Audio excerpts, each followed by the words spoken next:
Viral sebuah video yang memperlihatkan salah seorang pemotor yang menarik perhatian bagi pengendara sekitar.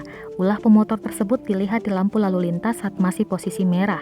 Ulahnya tersebut tidak hanya membuat beberapa pengendara tertawa, tapi juga bikin anak kecil nangis sejadi-jadinya. Pemotor ini sedang berhenti lantaran posisi lampu lalu lintas berwarna merah. Ulahnya itu adalah terletak pada helm yang dipakai oleh si pemotor tersebut. Di bagian belakang helm si pemotor terdapat topeng yang berwajah perempuan. Topeng perempuan itu memiliki rambut panjang, berkacamata, dan memakai lipstik. Dilihat dari jauh, kesannya seperti ada orang yang menaiki motor itu dengan posisi membalikkan diri. Tepat di belakangnya ada seorang anak kecil yang posisi boncengnya ada di depan. Karena melihat helm si pemotor itu, anak tersebut langsung nangis sampai teriak-teriak. Video tersebut diunggah oleh akun Twitter @ungfajria melalui akun Twitternya. Video tersebut pun langsung viral dan menarik perhatian dari netizen.